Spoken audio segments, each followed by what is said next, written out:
अस्सलाम वालेकुम जी, वेलकम। बहुत मेहरबानी आप साहिबान की और साहिबा भी मुझे एक नज़र आई हैं आने की। आज हमने बैरिस्टर गौहर साहब को, चेयरमैन पाकिस्तान तहरीक इंसाफ को रिक्वेस्ट किया था, क्योंकि बहुत सी कन्फ्यूजन है, बहुत सी रूमर्स हैं जो कि मार्केट में फैली हुई हैं। तो हम चाहते थे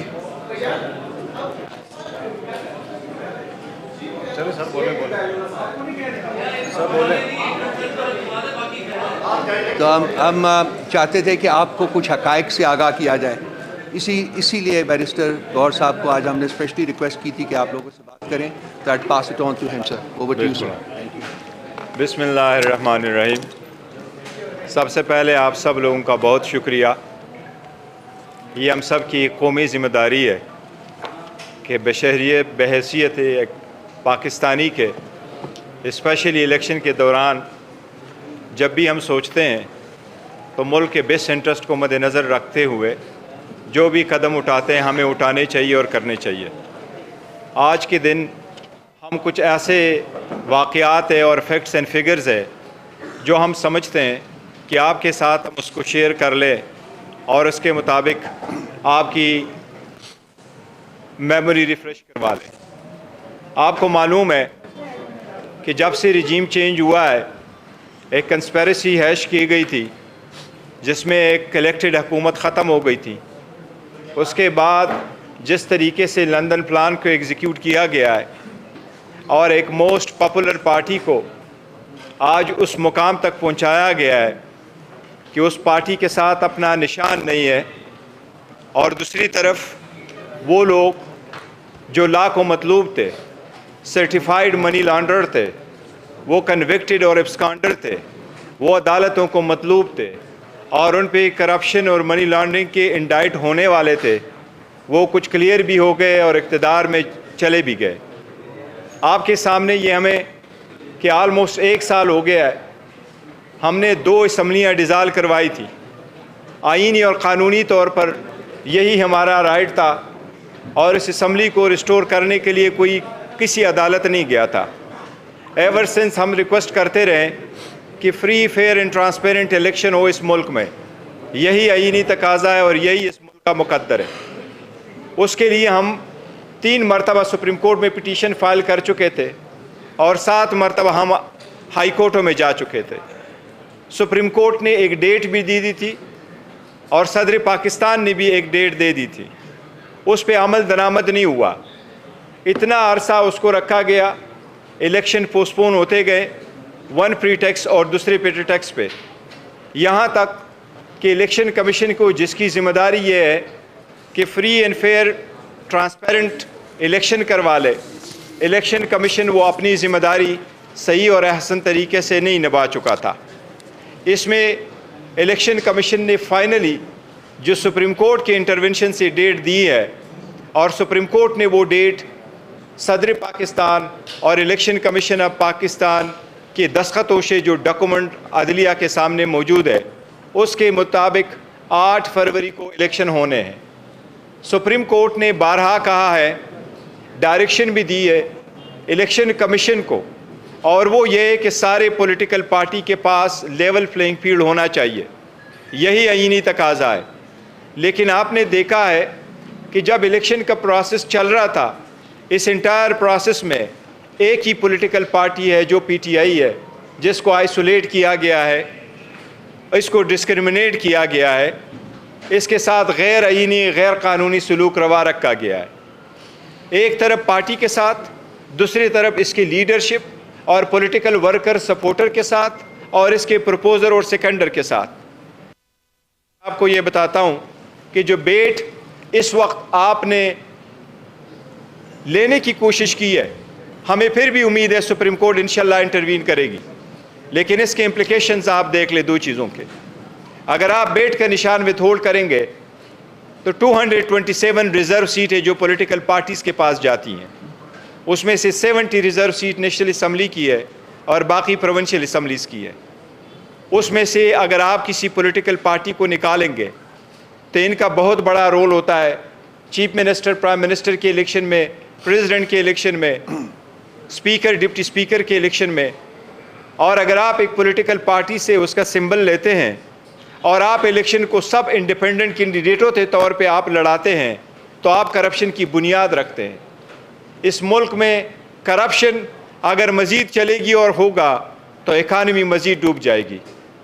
इसलिए ये क्रिटिकल इलेक्शन है इस स्टेज पे जो होने जा रहे हैं, और हमारी ये दरख्वास्त है सुप्रीम कोर्ट से कि बल्ले के केस को फ़ौरन लिया जाए और इसके लिए बेंच कंस्टिट्यूट किया जाए और इसको जल्द से जल्द उस पर फैसला हो।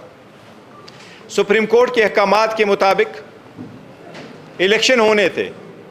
इलेक्शन में हमारा एक पहला पॉइंट ये था, जिसके लिए हम अप्रैल में भी गए थे हाई कोर्ट, कि जितने भी आरओज़ है आप इनको अदलिया से ले लें, बजाय इसके कि आरओज़ हुकूमत के नुमाइंदगान हो।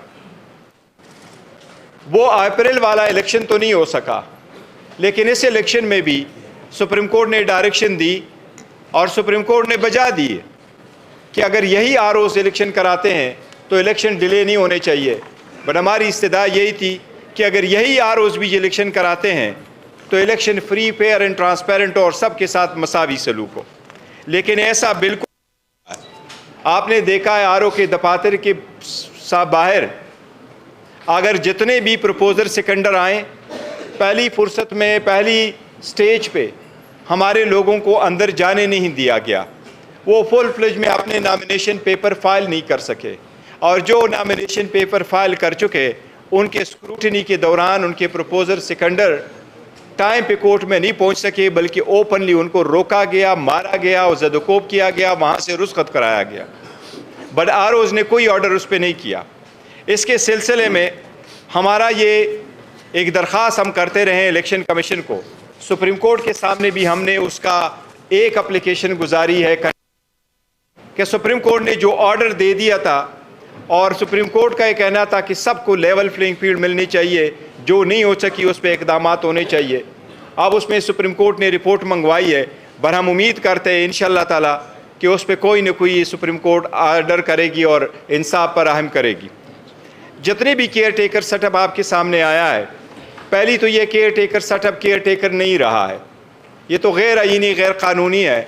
लेकिन केयर टेकर सेटअप जिसकी इंटायर पहली जिम्मेदारी यही है कि वो free and fair and transparent election कराए, वो एक पार्टी बन चुकी है। उन्होंने अपने 22 खुलेआम शो किया है, और वो यही है कि अगर एक वर्कर सपोर्टर प्रपोजर सिकंडर पीटीआई का जाता है, सो मच सो आपने देखा है कि एक वकील साहब अगर जाते हैं किसी और पार्टी का और वो उसके नॉमिनेशन फॉर्म को लेके जाता है, तो आपने देखा है उसको वेलकम किया जाता है। लेकिन अगर वही वकील फिर पीटीआई के नॉमिनेशन फॉर्म को लेके जाता है तो फिर उसको रोका भी जाता है, अरेस्ट भी किया जाता है। इसी तरीके से आप डेमोक्रेसी का हेल्प नहीं कर रहे, इसी तरीके से डेमोक्रेसी फ्लोरिश नहीं करेगी, इसी तरीके से मजबूत पार्लियामान वजूद में नहीं आ सकेगा। अगर आप एक 70 से 80% पॉपुलर पॉलिटिकल पार्टी को इंटायर और उस पार्टी को आप डिसोल्यूशन की तरफ लेके जाएंगे और उनके लोगों को आप डिसइनफ्रेंचाइज करेंगे, तो ये पार्लियामान के ख़िलाफ़ है, ये आईन के ख़िलाफ़ है और ये डेमोक्रेसी का कत्ल होगा। ऐसा हरगिज़ नहीं होना चाहिए। मैं सिर्फ आपको एक चीज़ बताता हूँ, अभी आपका मेमोरी बड़ी रिफ़्रेश होगी जिस तरीके से लोगों को रोका गया, लेकिन सिर्फ आपके सामने अगर आपकी इजाज़त हो तो बहुत सारे सैकड़ों वकूए हुए हैं, मुल्क के हर कोने में हुए।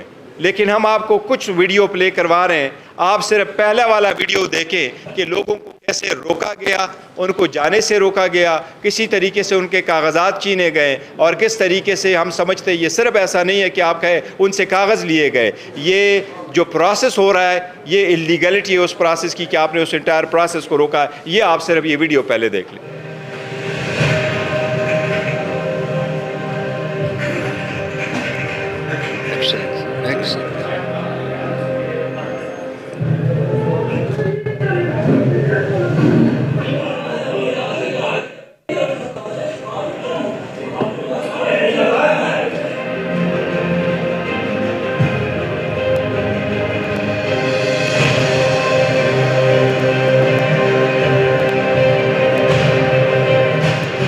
छापे मारे हैं, उनको मारे, उनके सारे कागज छीने हैं। फिर जब हम अंदर करेंगे, उसके बाद उन्होंने हमें दुरुपयोग किया, हम पर शुरू किया और हमारे कागजात के आज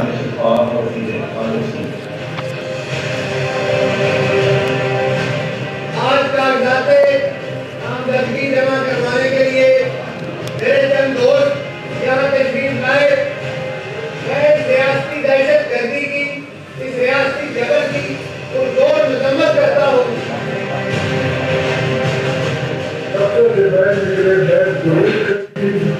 मैंने अपने किसी अमीर को कुछ कार में बैठने के लिए समाये और जब तक DSP कैसे गुजर गाँव कर रहा है और वो लोग वो सीन कर रहे हैं।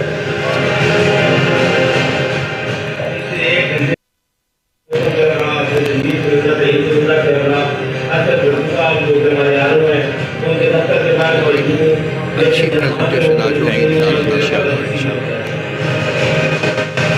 आज होगी जब नॉमिनेशन पेपर लेकर बाहर निकले ऐसे तो सिटी फुटापास और बाकी पुलिस वालों ने उनको गिरफ्तार कर लिया, उनको मारा पीटा शब्द किया और उनको थाने में बंद कर दिया।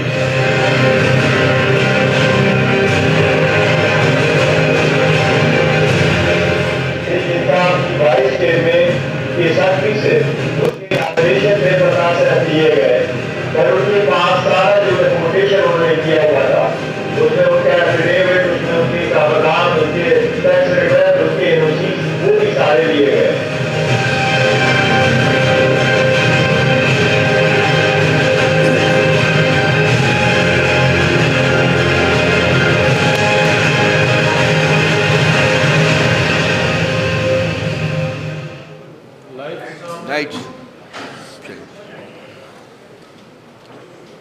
ये आपने देख लिया,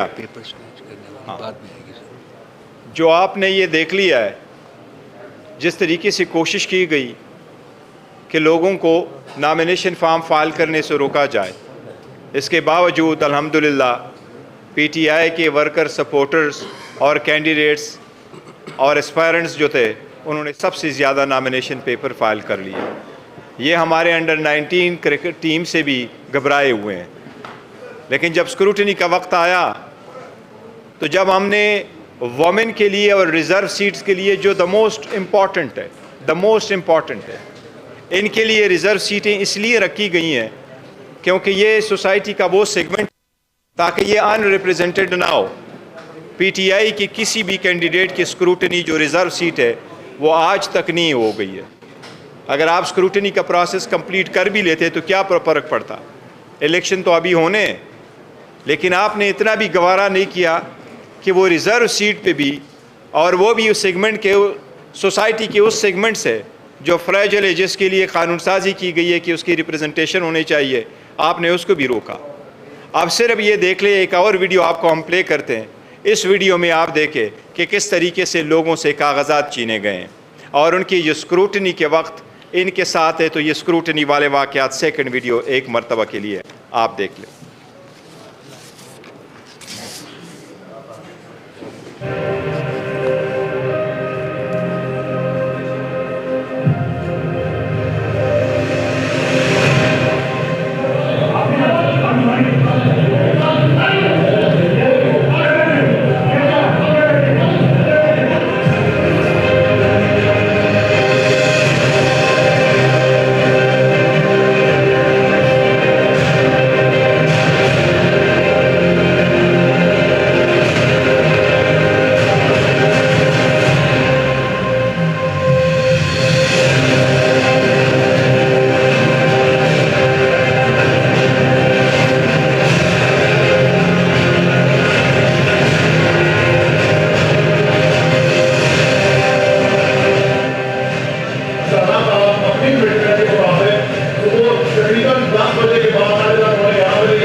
कौमी असम्बली में दो पेपर NA-173 NA-174 सब जितने भी साहिबान थे गए किसी साहिबान के पास से देखी तो अभी सर उन्होंने वहाँ से कंधे उतार की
light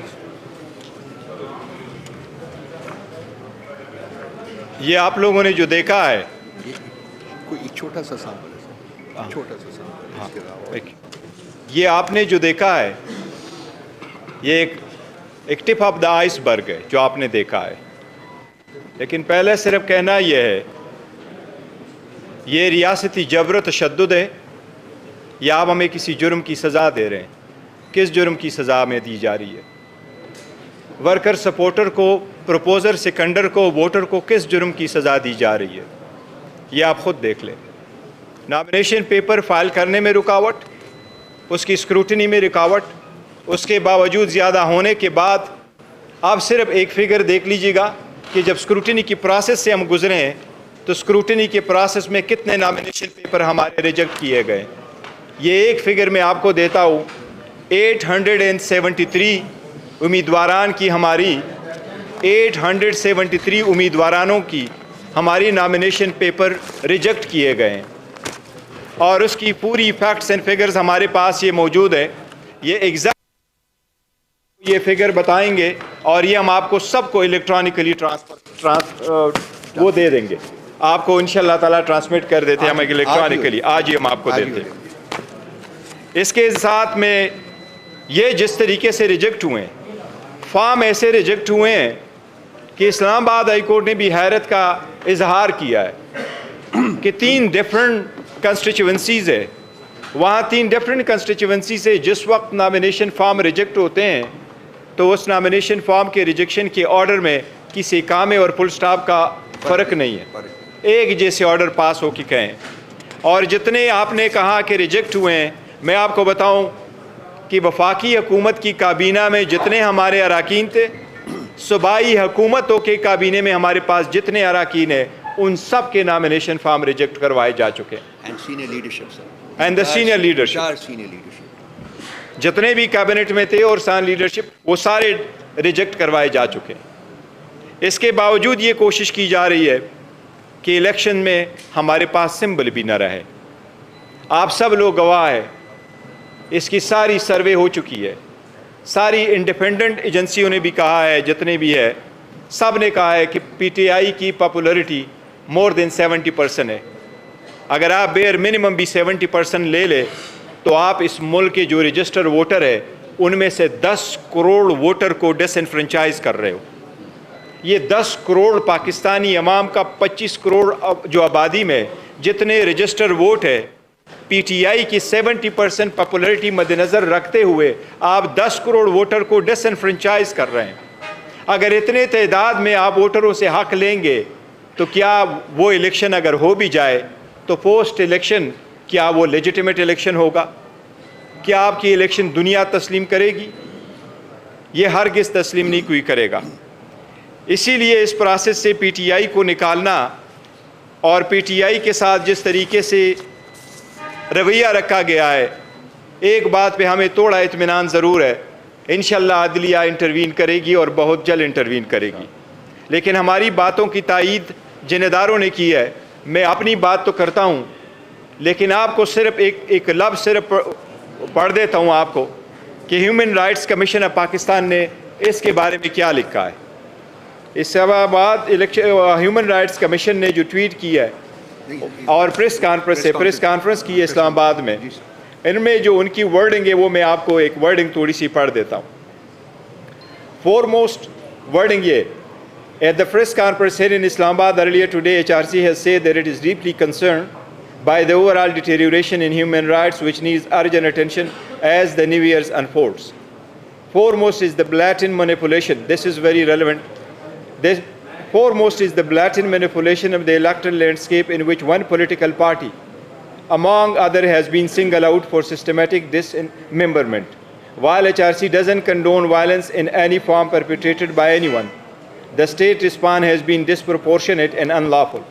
This has assumed a familiar pattern, including arrests of party workers and supporters, lack of transparency concerning the charges involved, crackdowns on party workers, a right to peaceful assembly, enforced disappearances, obvious signs of pressure on party leaders to resign or exit politics altogether, and most recently, the large-scale rejection of candidates' nomination papers. Various other parties have been subjected to similar practices and disgrace.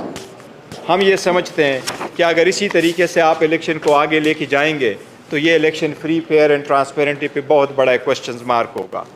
हम इसलिए supreme court से ये इस्तदा करते हैं कि आपने न सिर्फ बल्ले वाले केस में इख्तियारात का इस्तेमाल करके आपने इस मसले का हल निकालना है, बल्कि लेवल प्लेइंग फील्ड प्रोवाइड करना, लोगों के इस ह्यूमन राइट्स की वायलेशन को वायलेट को अवॉइड करना, इसके लिए भी आप इकदाम कर लें। एक सेकंड, ये जो डॉक्यूमेंट्स हैं जो कि चेयरमैन साहब ने पढ़े हैं, ये हम आप सबको इलेक्ट्रॉनिकली ट्रांसमिट कर रहे हैं।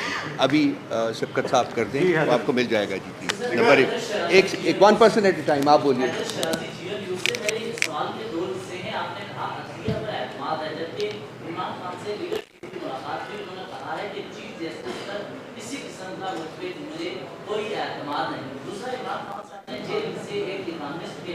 आर्टिकल लिखा है जिसमें उन्होंने कहा है कि मेरे हटाए जाने और सब एस्टैब्लिशमेंट हमारी पार्टी को पीछे धकेल दिया और मुझे हटाने के लिए बेसिस मैंने मना किया और इंडिपेंडेंट फॉरेन पॉलिसी वजह बनी। क्या अभी कम्युनिटी एस्टैब्लिशमेंट पीटीआई को ये सब हो रहा है वो कर रही है? और दूसरा, आपके बयान इमरान खान के बयान से अलग में आप एतमाद करते हैं, काजी फाइज पर वो कहते हैं एतमाद नहीं है, आप कहते हैं कि फौज हमारी वो तुम्हारा, वो कहते हैं मिलिट्री एस्टैब्लिशमेंट हमारे सिस्टम खत्म करने के लिए।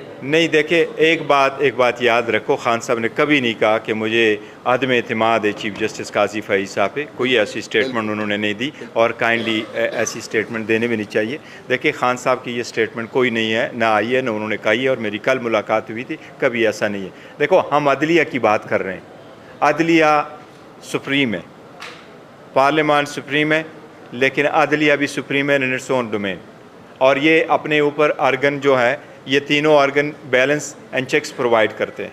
ये चेक इन बैलेंस का मुसल्लम असूल है। हम इसलिए अगर करते हैं तो क्या करें।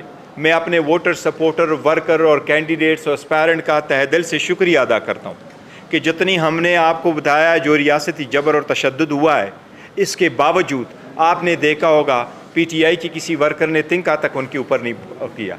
ये पार्टी की हिदायत है कि आप तहम्मुल का मुजाहरा करें, आप सब्र से काम लें, और ये जो तरीक़ेकार हमने अडाप्ट किया इंशाल्लाह ऐसा रहेगा, और हम अदलिया से उम्मीद करते हैं इंशाल्लाह ताला हो। एक ऐसी सूरत हाल है जहाँ खौफ की फिजा अभी थोड़ी कम हुई है।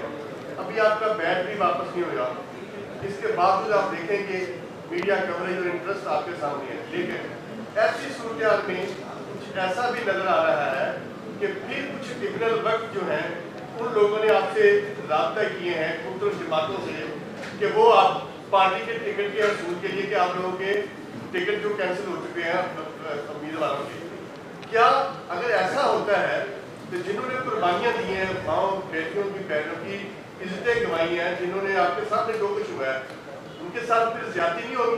देखो, आप सब लोगों का बड़ा शुक्रिया, आपने हमेशा से बड़ा सपोर्ट हमें दिया है और आप पब्लिक को रिप्रेजेंट करते हैं और उनके सेंटिमेंट को रिप्रेजेंट करते हैं। आप आते हैं, बिल्कुल आप हमेशा से आएँ, जब भी हमने कोई कॉल दिया, आप सब लोगों के इंटरेस्ट का बड़ा शुक्रिया। जहाँ तक आपने दूसरे का जिक्र, टिकट पे हमारी मशावरत जारी है। 2 दिन मेरे टाइम दिया गया था और मेरे जेल में खान साहब के साथ उस पर एक्सक्लूसिवली वो कंसल्टेशन का प्रोसेस कंप्लीट हो चुका था। आज भी होना था बट सुप्रीम कोर्ट के केस की वजह से वो नहीं हो सका, लेकिन वो है। अदरवाइज़ जिस तरह आपकी तरफ इशारा करे तो इंशाल्लाह कोई इब्नुल वक्त नहीं होगा।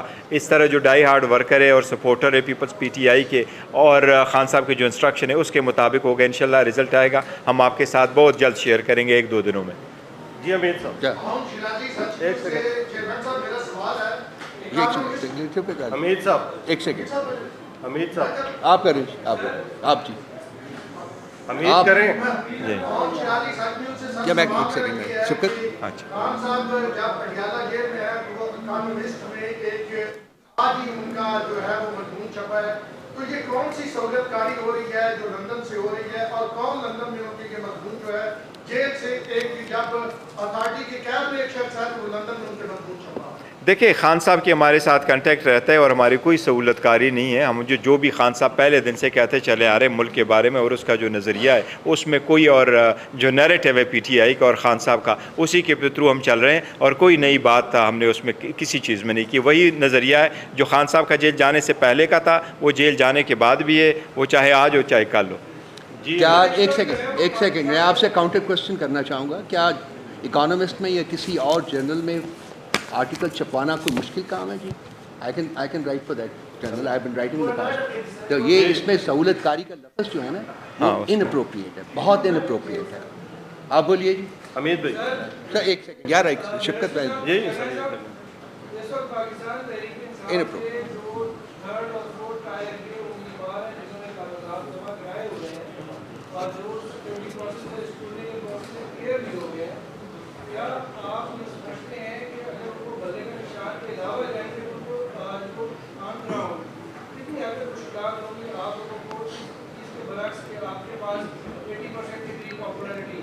देखिए, हम अपना जो प्रोसेस है अवार्ड ऑफ टिकट का वो हम कंटिन्यू रखेंगे और जो कैंडिडेट लड़ेंगे अगर उनको निशान लेट्स सपोज अज्यूम कर ले, for God forbid that happens at the end of the day, अगर उनको वाकई ही हमने पास निशान नहीं है और वो जिस भी निशान पे होंगे उन सारे लोगों में पार्टी सपोर्टेड कैंडिडेट ज़रूर होंगे। हर कंस्टिट्यूंसी पे हमारा एक नॉमिनेटेड कैंडिडेट ज़रूर होगा और वो जिस भी संबल से लड़ेंगे। लेकिन मैंने जो आपको फैक्ट्स फिगर दिए कि वो ऑलमोस्ट 100 मिलियन बनता है, 10 करोड़ मीन्स 100 मिलियन, इतने वोटर सपोर्टर को आप एक प्रोसेस से निकाल रहे हैं। तो अगर आप उनको कहेंगे कि वो इंडिपेंडेंट इलेक्ट हो तो फिर वो आ जाएंगे, ये बड़ा नुकसान होगा। इसलिए हम चाहते हैं कि इंडिपेंडेंट ना हो और वो पार्टी सिंबल पे ही इलेक्शन लड़े ताकि वो प्रोसेस का हिस्सा बने, फ्लोर क्रॉसिंग में आ जाए और हम आगे की तरफ बढ़े और कोई रिफॉर्म्स ले आए।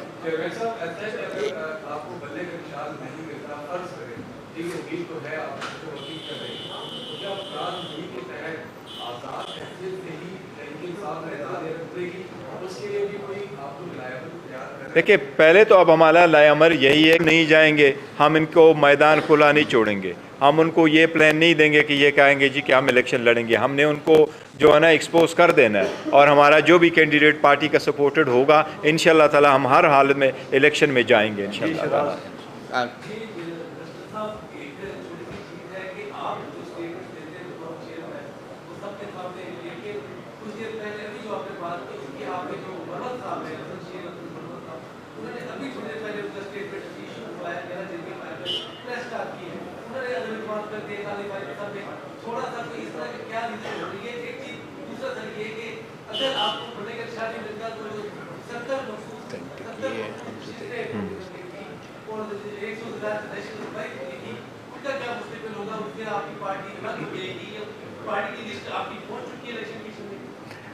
रिज़र्व सीट, यस, देखो पहली वाली जो बात आपने कर ली, तो जो हम इस वक्त कह रहे हैं वही आप बात समझे, नहीं कभी ऐसा नहीं कहा है खान साहब ने, और हमारा इत्तेमाद है। दूसरी बात यह कि जहाँ तक आप इस बात का जिक्र कर रहे हैं, तो जो लिस्ट है, यस, लिस्ट मेरे दस्तखतों से इलेक्शन कमीशन के पास जमा कराई जा चुकी है। हमारे रिज़र्व सीट की वोमेन और नॉन मुस्लिम की मैंने अपने दस्तखतों से जाके इलेक्शन कमीशन में जमा कराई हैं। वो इलेक्शन कमीशन के मुताबिक सारू सूबों में अपने रिटर्निंग अफसरान के पास जमा कराना पड़ता है, जो उनका प्रोविंशियल कमिश्नर होता है। वो हमने सिंध भी लेके गए थे, बलूचिस्तान भी लेके गए थे, और पंजाब में भी और KPK में भी। तो हमारी लिस्ट है, उनके पास जाइए। प्रॉब्लम सिर्फ ये है कि जो हमारे कैंडिडेट है, इलेक्शन कमीशन ने उनको कहा हम आपकी स्क्रूटनी नहीं करते। जो मैं पहले भी कह चुका हूँ कि पेशावर हाई कोर्ट ने जो हमें स्टे दे दिया, तो उसको इम्प्लीमेंट नहीं किया इलेक्शन कमीशन ने, तो ये हम लिस्ट उनके पास जा चुकी है।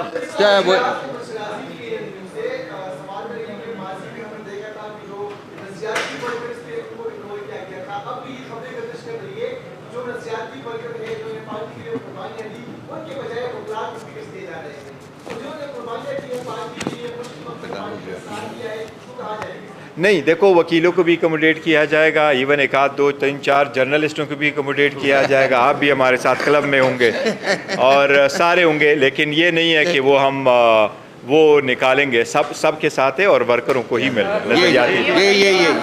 सर सदर साहब भी बड़े खामोश है, और दूसरा ये है कि सर PTI की जितनी भी लीगल टीम है सर, वो इलेक्शन में बिजी होने जा रहे हैं। तो क्या खान साहब बड़े अरसे तक जेल के अंदर रहेंगे? पहले कहा जाता रहा कि खान साहब परसों बाहर निकल रहे, हफ्ते में निकल रहे, 20 दिनों में निकल। नहीं, अल्लाह करेगा इंशाल्लाह जल्द निकल जाएंगे, लेकिन उनके जितने केसेस उन्होंने रखे, उनकी कोशिश यही थी कि इलेक्शन से पहले ना, इलेक्शन के प्रोसेस में ना हो। देखें ना, ये तो हमारा एक फंडामेंटल राइट था कि मैं एज अ चेयरमैन अगर उनके पास जाकर के उनसे मशावरत करता हूँ, तो मैंने मशावरत का मेरे राइट है। मैं जब चला गया तो मुझसे पिन लिया गया। जब सेकंड दिन मैंने जाना था तो मुझे इवन प्लेन पेपर नहीं जाने दिया गया। और जब खान साहब के साथ मेरी डिस्कशन हो रही थी तो मेरे पास एक ही टिश्यू पेपर था जिस पे मैंने पॉइंट्स लिखे थे।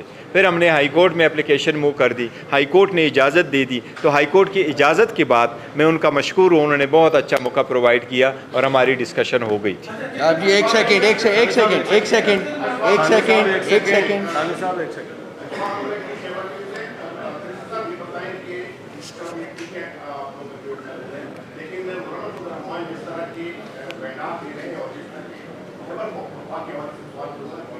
वहाँ पे हालात बन रहे हैं, वहाँ पे फिलहाल में आप लोगों को होगा और मेरा ख्याल है कि न सिर्फ ये कि इलेक्शन कमीशन और बाकी इदारे और सबसे जो रिपोर्टें मंगवाई गई थी पहले भी और अभी भी, कोई सारे वन मुतफ़िका तौर पे मौलाना फजलुर रहमान के इस मौक़िफ़ के साथ तायद नहीं कर रहे हैं कि इलेक्शन जो है ना पोस्टपोन हो। सेकंड ये कि आप KPK में इलेक्शन ना करवा के ये फिर बाकी इलेक्शन भी नहीं हो सकते, क्योंकि KPK में इलेक्शन होगा तो नेशनल असम्बली का इलेक्शन होगा, तब जाके आपका पार्लियामान पूरा होगा, तब जाके सदर का इलेक्शन होगा, तब जाके आप सेनेट करेंगे। तो मेरा नहीं ख्याल कि अगर एक आध सेंसिटिव मोस्ट सेंसिटिव वो होते हैं पोलिंग स्टेशंस, अगर किसी एक आध कंस्टिट्यूंसी पे इलेक्शन नहीं भी होते, जिस तरह लास्ट टाइम 2 कंस्टिट्यूंसी में इलेक्शन नहीं हुए थे, वो मुमकिन है। लेकिन ये मुमकिन नहीं है कि पूरे सूबे में इलेक्शन ना हो। तो इंशाल्लाह इलेक्शन होंगे।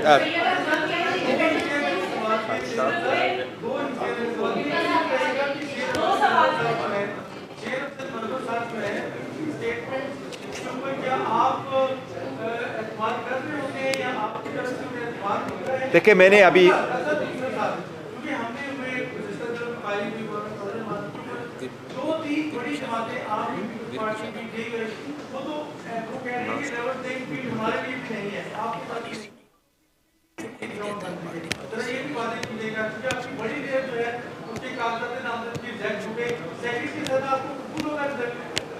देखिए, जहाँ तक पहली सवाल है तो मैंने अभी वो स्टेटमेंट नहीं दी का किस तनाजुर में दिया और क्या कंटेंट से मरवत साहब की स्टेटमेंट का।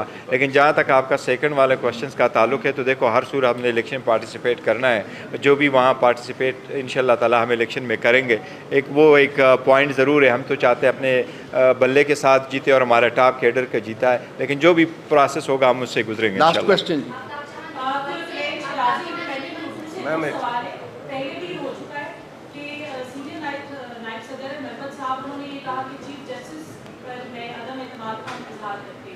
तो क्या जैसे आपने कहा कि आप लोग अदम एतमाद का इजहार नहीं करते, तो क्या हम इसको लिफ्ट कह सकते हैं? देखिए मैंने उनकी हाल ही में पाकिस्तान पीपल्स पार्टी के साथ पीटीआई के मुज़ाकरात की खबरें सामने आई थी या रातों की खबरें सामने आई थी, तो क्या आपकी जमात का किसी और सियासी जमात के साथ मुज़ाकरात चल रहे हैं? देखिए, जहाँ तक पहली बात का किया तो मैंने सुना नहीं है। नो कॉन्फिडेंस में हम ऑलरेडी स्टेटमेंट दे चुके हैं कि ऐसी बात नहीं है। जहाँ तक पीटीआई के दूसरी जमातों के साथ है तो अलायंस तो हम करने नहीं जा रहे हैं कि वो हम सीट टू सीट एडजस्टमेंट कर ले, लेकिन पॉलिटिकल पार्टी की हैसियत से हम ये करते रहते हैं। तो अभी तक कोई ऐसा नहीं है कि सटल कोई चीज़ नहीं हुई है। हम पहले उम्मीद करते हैं कि इंशाल्लाह हमें बल्ला मिलेगा और उससे प्रोसीड करेंगे। बस थैंक यू।